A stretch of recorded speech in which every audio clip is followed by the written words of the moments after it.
Ah, mes amis, je ne sais pas comment se passe votre carême, mais vous savez qu'on avance sérieusement. Et dans la première lecture, on va avoir une belle lumière d'espérance. Voici venir des jours, déclare le Seigneur, où je conclurai avec la maison d'Israël et avec la maison de Juda une alliance nouvelle. Alors, il y a quelque chose de neuf qui va émerger. Et ça ne sera pas comme l'alliance que j'ai conclue avec leur père. Ça va être quelque chose de différent. Le jour où je les avais pris par la main pour les faire sortir d'Égypte. Mais voici quelle sera l'alliance que je conclurai maintenant avec la maison d'Israël. Je mettrai ma loi au plus profond d'eux-mêmes. C'est l'annonce de l'Esprit Saint dans nos cœurs, ça. C'est la venue de l'Esprit sur nous. Ce n'est plus une réalité qui nous vient du dehors, mais une réalité qui nous vient du dedans. Et d'une intimité. Parce que Dieu nous a ouvert sa porte. Et je l'inscrirai dans leur cœur.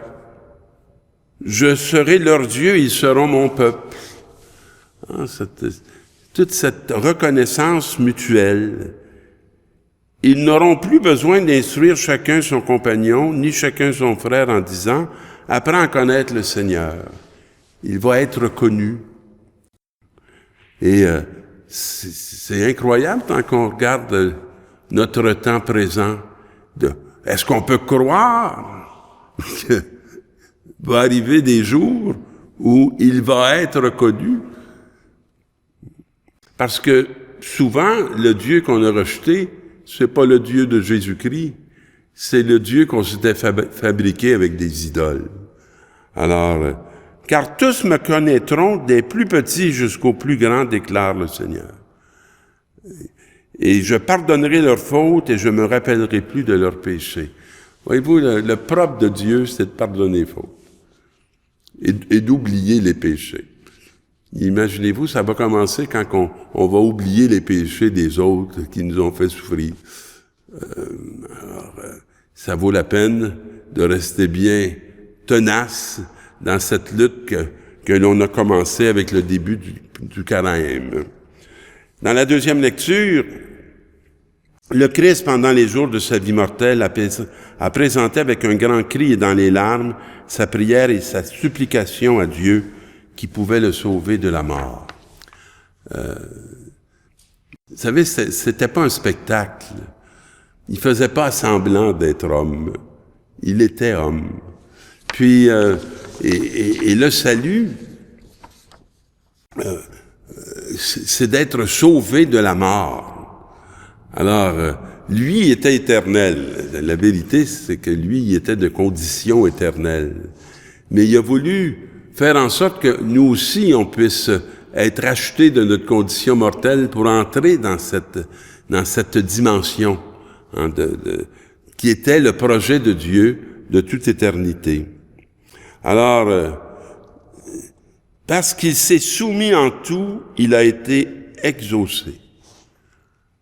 Il s'est soumis à ce chemin qui semble une telle folie pour les humains qu'on est. Il s'est soumis à cette route pour nous procurer le salut.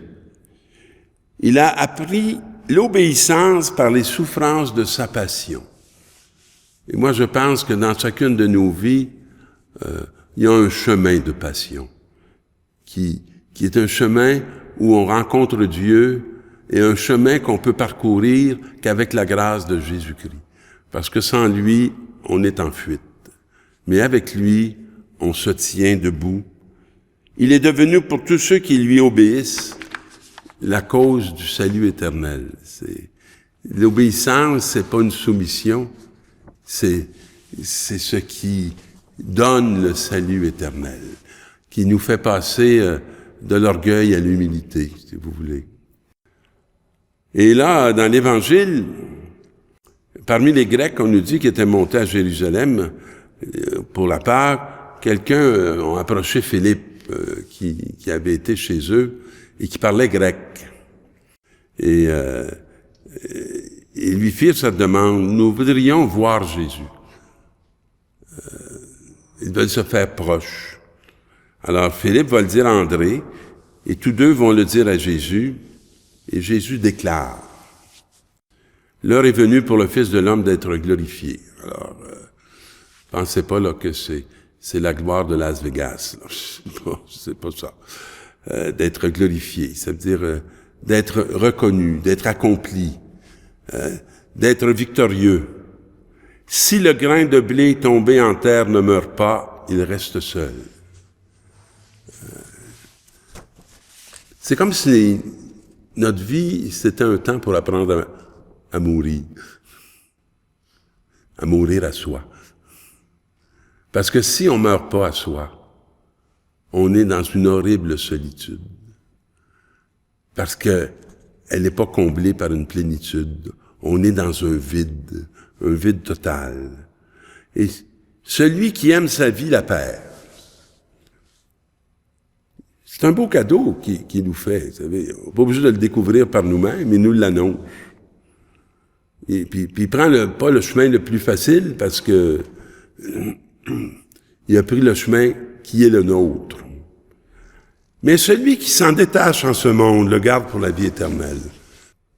Si quelqu'un veut me servir, dit le Seigneur, qu'il me suive. Vous savez, nous autres, on aime ça prendre la tête de notre vie. On se ramasse souvent sur les murs. Mais lui, il nous fait nous ramasser sur une croix qui nous élève et qui fait que on est capable de voir plus loin. Et là où je suis, là aussi sera mon serviteur. La première place où Jésus a toujours été, c'est dans le Père. Puis le Père l'a toujours conduit aux petits, aux pauvres, à ceux qui avaient besoin de signes, hein, de la vérité de Dieu. Pas des mots, hein. Quelqu'un qui était capable de dire dans sa façon d'être la vérité de Dieu. Et si quelqu'un me sert, mon Père l'honorera. J'ai regardé dernièrement là, un documentaire qui est assez renversant sur les 21 martyrs de Libye. Je pense que ça s'est passé en 2015. 21 hommes égorgés à cause de leur foi en Jésus-Christ. Puis il y en avait un parmi eux autres qui n'était pas du même village que les autres qui étaient venus d'Égypte. On ne sait pas trop d'où il était. On ne sait pas son nom, on ne sait pas son histoire. Il était probablement pas baptisé. Et là, il a dit au bourreau, parce qu'il avait travaillé avec ces hommes-là, « Leur Dieu, c'est mon Dieu. » Il a reçu le baptême du sang. Alors, ça s'est pas passé il y a 100 ans. Ça s'est passé il y a à peu près 5 ans. Puis c'est disponible, hein? On peut voir ça. Les 21 martyrs de Libye. Alors, là, maintenant je suis bouleversé, que puis-je dire? Dans le fond, dans le documentaire, on va dans le village de ces gens-là, on rencontre leurs parents, leurs femmes, leurs enfants, qui ont tous perdu leur père, puis ils sont bouleversés, mais ils sont fiers. Ils sont heureux de leur fils, ils sont heureux de leurs parents. Père, délivre-moi de cette heure. De quelle heure qu'on aimerait ça être délivré, nous, qui est peut-être le lieu de notre salut? Non, c'est pour cela que je suis parvenu à cette heure-ci. Père, glorifie ton nom. C'est une belle prière, hein? Plutôt que de dire, sauve-moi de ça, Père, glorifie ton nom dans le Christ et en moi qui veux appartenir au Christ. Alors, du ciel vint une voix qui disait, on a l'impression de se retrouver sur la montagne de la transfiguration ou de se retrouver au baptême de Jésus. Je l'ai glorifié et je le glorifierai encore. Ça s'arrête pas avec lui. Et en l'entendant, la foule qui se tenait là disait que c'était un coup de tonnerre. C'est-à-dire qu'ils n'ont rien compris, là. D'autres disaient, c'est un ange qui lui a parlé. Deux façons de voir la réalité. Un à partir de la foi, l'autre à partir de l'ignorance, de la crédulité. Mais Jésus leur répondit, « Ce n'est pas pour moi que cette voix s'est fait entendre, c'est pour vous. Voici maintenant que le monde est jugé. Et voici maintenant que le prince de ce monde va être jeté dehors. Il a été victorieux sur le malin, sur l'accusateur des frères, sur celui qui nous trompe. Il a été victorieux sur son mensonge. Et il l'a jeté dehors. Et moi, quand j'aurai été levé de terre, j'attirerai à moi tous les hommes. C'est ce qu'il est en train de faire pour nous. L'attirer vers lui. Nous attirer par le baptême, par la parole, par sa vie donnée. Il signifiait par là de quel genre de mort il allait mourir. Alors on pourrait se dire, et nous, quel genre de mort on va mourir? Dans la foi, dans la confiance, dans la pleine conscience qu'on va ressusciter. Alors Seigneur, conduis-nous et attire-nous vers toi pour qu'on se retrouve auprès de toi. Bonne semaine, parce que là, on va entrer dans une grande semaine la semaine prochaine.